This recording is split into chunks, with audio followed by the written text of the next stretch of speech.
In this video, I'm going to be reviewing The Techniques of Practical Magick by Phillip Cooper. This is an excellent book. This is one of Phillip's older books. It's hardbound, and it may look a little on the smaller side, but when you really look at it, you guys, there's a ton of text on each of these pages. So, in typical Phillip Cooper fashion, he walks you through a very basic and easy to understand system of magic that is about 1,000,000 times more potent than 99% of the systems in other books that are currently available.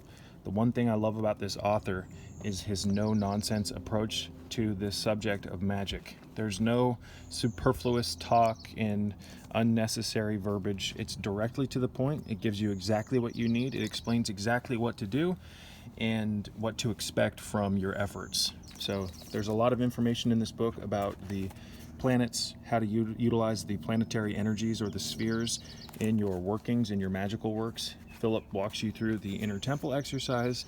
He teaches you how to erect an actual magical circle. It's a beautiful book. So if you can get your hands on one of these, I would highly suggest it. I do believe that as time moves forward and the author realizes that there's a huge demand for these works, more and more of his books are going to be put on like e-format. And I think The Magician, one of his more rare books, is actually available in e-format currently. I'm not 100% sure about that, but I'm almost positive that it is. So let's just take a look through this, you guys. Let's look at the table of contents. The Techniques of Magick. We've got the table of contents. Clearing a way, or the way, building a temple, the cosmic scheme, the secret temple of the mind, the gateways of reality, the sun, the moon, Mercury, Venus, Mars, Jupiter, Saturn, Uranus, Neptune, and Pluto, in conclusion. So this book is heavily saturated with information on planetary magic. So you'll find a lot of information on planetary magic throughout his books. Another great one that's a little bit more on the, I wouldn't say common side, but a great book that he has that touches upon the or planetary magic is a book called Basic Magic. So again, this is a collective piece. This is one of my favorites that he has produced. And I love how there's just so much information in here, you guys. So would I suggest this book? Absolutely. This is a great primer for anyone who's interested in getting into magic, and it's also a great addition to anyone's library who's a seasoned magician. And most quote-unquote seasoned magicians, if you want to call them that, aren't actually seasoned. Most people have a very suboptimal view of what magic is.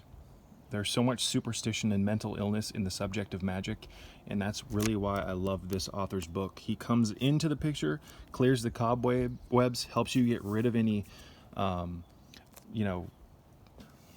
unnecessary beliefs about the subject of magic.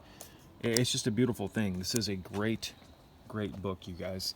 And magic essentially is the art of communicating with your subconscious mind. It's a practice of mental mastery. It's the pursuit of mental mastery. So, The Techniques of Magick. I'll show you guys what it looks like without the dust jacket on. It's a blue book. It's a hardbound book. It's well bound.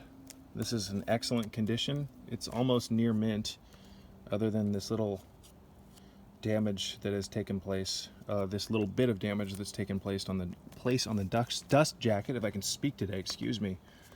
So there you go, you guys. The Techniques of Practical Magick by Phillip Cooper, a 10 out of 10. I'll read the back for you.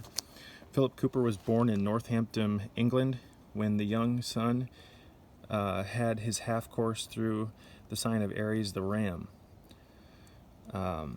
Having completed normal school, he entered a craft celebrated for its independent and progressive thinkers and became a printer. When investigating a variety of religions, he studied the martial arts and received his first black belt, a first-degree black belt in karate. For 2 years under the Church of the School of Wicca, he studied witchcraft. He examined for himself the nature of astral projection and altered states of consciousness. He has long been immersed in advanced Hermetic magic in the grand tradition of Kabbalah. So there you go, you guys. Excellent book. Try to get your hands on one.